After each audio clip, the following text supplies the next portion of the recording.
ស្អាតចឹងយើងដាំដួងនេះ 20000 ដើមចន្លោះជួរមួយដើមទៅមួយដើម 6 ម៉ែត្រ 6 គុណ 6 យើងមកហាត់យើង270 ដើមក្នុងបតាហើយពូជដូងដែលយើងដាំគឺពូជដូងក្អូបស្លឹកតយនាំពេលជារឿងពាក់ព័ន្ធមួយដីនៅតំបន់នេះវាខុសពីដីនៅតំបន់ខេត្តផ្សេងណាលបាយតែមួយនៅនេះដី50 ហិកតាហ្នឹងវាដីខុសគ្នាទាំងអស់ចឹងកន្លែងខ្លះដាំល្អតែខ្លះដាំទៅអត់ល្អតែវាប៉ុនមួយដូងយើងនេះអាយុ 3 ឆ្នាំអានេះ 3 ឆ្នាំអត់ផ្លែប៉ុន្តែខាងនោះដីវារៀងល្អ 3 ឆ្នាំផ្លែមានផ្លែមានថាចង់ឲ្យភ្លក់ទៅប៉ុន្តែយើងអត់អាចដើរទៅដល់ហ្នឹងដើរផ្លូវនោះវាងឆ្ងាយអញ្ចឹងយើងដូងភ្លក់ដូងមកផ្លែវាអត់សមនឹងកម្លាំងយើងដើរយើងមើលពីចម្ងាយបានហើយគឺវាតិចហើយយើងដាំដូងនេះដូងក្អូបក្រៅក្អូបស្លឹកតយបាទហើយពាក់ព័ន្ធមួយការដាំយើងដាំបាន 20000 ដើមការដាំយើងលើករងដូចយើងមើលឃើញអញ្ចឹងមេផ្សិតវាមកពីត្រង់ជ្រូក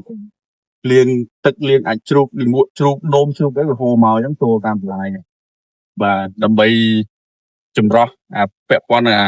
ខ្វក់មិនល្អអស់បានហូរចូលទៅសមុទ្រអញ្ចឹងអានេះដូច filter ដូចកន្លែងចម្រោះទឹកដែលលាងមួកជ្រូកដែលវាហូរកាត់ពីលើមកដើម្បីឲ្យវាស្អាតហើយបានចូលទៅសមុទ្របើសិនយើងអត់ធ្វើទេវាហូរពីនោះមកទៅចូលទៅសមុទ្រវាធ្វើឲ្យពូជបរិស្ថានបាទស្គាល់អញ្ចឹងកញ្ញុគាត់មានគំនិតកែច្នៃដើម្បីឲ្យវាលាងមួកជ្រូកនឹងវាស្អាតហើយបានវាធ្លាក់ចូលទៅក្នុងសមុទ្រហ្នឹងវាគេថាមានប្រយោជន៍ពីរយ៉ាងបានទាំងដើមឈើបានទាំងស្អាតអញ្ចឹងយើងដាំដួងនេះ 20000 ដើមចន្លោះជួរមួយដើមទៅមួយដើម 6 ម៉ែត្រ 6 គុណ 6យើងមកហាត់យើង270 ដើមក្នុងបតាហើយពូជដូងដែលយើងដាំគឺពូជដូងក្អូបស្លឹកតយនាំមកពីសៀមឥឡូវយើងឈប់នាំមកតែយើងអត់ត្រូវគ្នាតែ3 ឆ្នាំមុននោះហើយពាក់ព័ន្ធមួយជំងឺមួយជាមួយសត្វល្អិត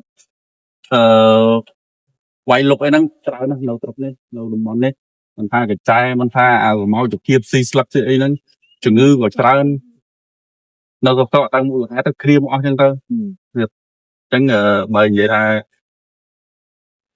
ពិបាកដាំគឺពិបាកដូងពិបាកដាំខ្លាំងប៉ុន្តែក្រុមហ៊ុនគាត់នៅតែព្យាយាមធ្វើឲ្យបានអញ្ចឹងវាមានលោខ្លះផ្លែទៅលោខ្លះក៏ជួសដាំថ្មីអញ្ចឹងទៅតាមវាងាប់វារុះអីតាមដំណើរអញ្ចឹងទៅមានទូចមានធំដូចយើងមើលឃើញហ្នឹងឥឡូវមានអីស្ងល់ទោះឲ្យរ៉េរាប់ម្នាក់ឯងអត់ដឹងរ៉េរាប់អីដែរចាប់ដើមទៅដឹង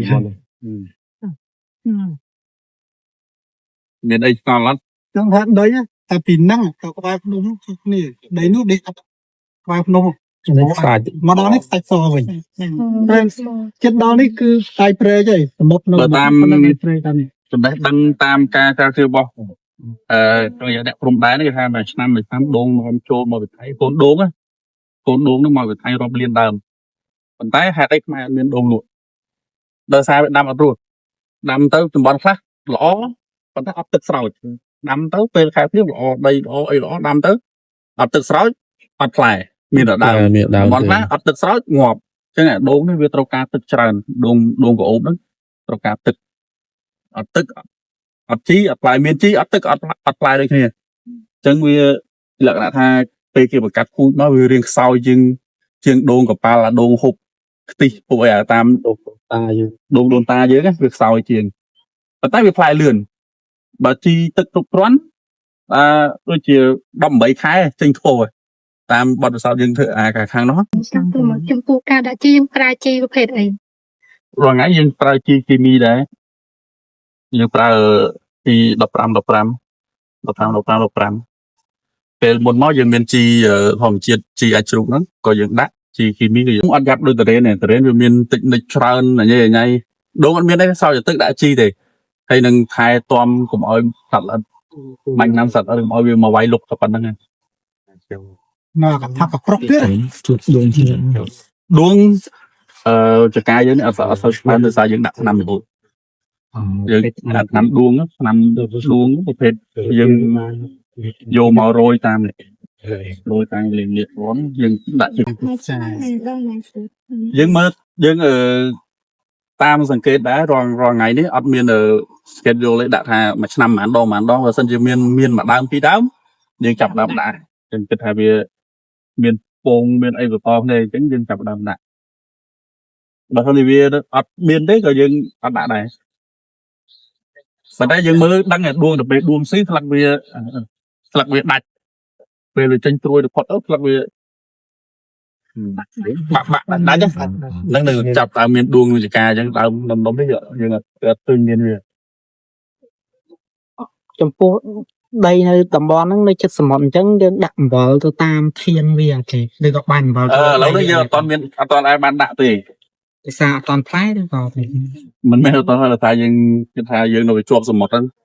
វាប្រៃស្រាប់ដីហ្នឹងវាប្រៃស្រាប់ដល់អញ្ចឹងវាក៏យើងអត់បានដាក់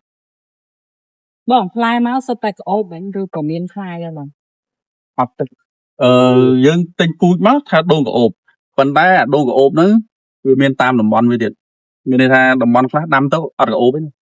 ដូចយើងយកក្រូចពោធិ៍សាត់ទៅដាំនៅខេត្តផ្សេងវាចេញមកអត់ឆ្ងាញ់ដូចដាំនៅបាត់ដំបងដាំនៅពោធិ៍សាត់វាអញ្ចឹងវាពេលគេថាពេលយកកូនមកគេថាបើចង់ដឹងថាក្អូបមិនក្អូបឲ្យកាច់ឬហិតមើលក្អូបដល់ពេលដាំចេញមកវាអត់ក្អូបនឹងក្អូបដល់ឬអញ្ចឹងវាคล้ายវាអាចពាក់ព័ន្ធមួយអាកាសធាតុពាក់ព័ន្ធមួយទីតាំងដីយើងវាមិនតម្រូវដាំអាដូងហ្នឹងអញ្ចឹងវាអត់ទៅក្អូបអាដើមខ្លះគឺក្អូបដើមខ្លះវាអត់ក្អូបមានភពគ្នាពីយើងល្បីស្អីគេតរ៉េនកពតហ្នឹងហើយវាបាន